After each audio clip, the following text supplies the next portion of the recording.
In this presentation, we'll be examining how prokaryotes go through DNA replication.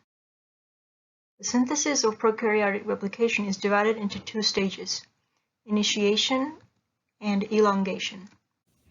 In prokaryotes, the chromosome is a circular molecule, and in order for replication to occur, we must first identify the origin of replication.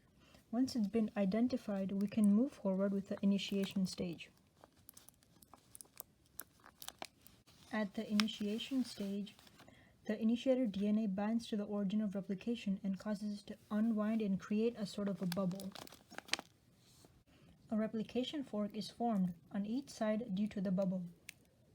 If we zoom in on one of the ends, it very much resembles a telephone cord coil.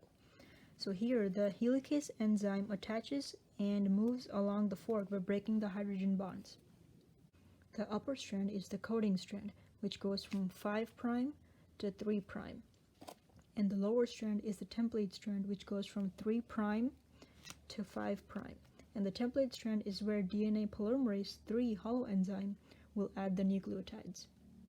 Due to the supercoiling as a result of the replication fork unwinding, DNA gyrase comes in and relieves that additional stress.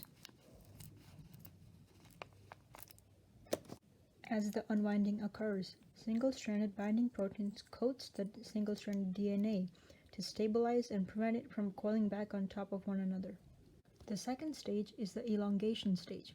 Remember that DNA polymerase will only add nucleotides if 3' OH groups are present, which means that it will flow from the 5' end to the 3' end by forming the phosphodiester bonds between 3' OH groups and the 5' phosphates. And this is also called the leading strand.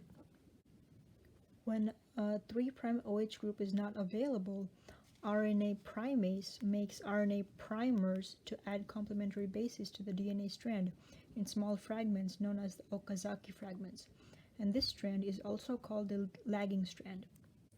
RNA primers are eventually removed by DNA polymerase I after the Okazaki fragments are complete and are then replaced with DNA.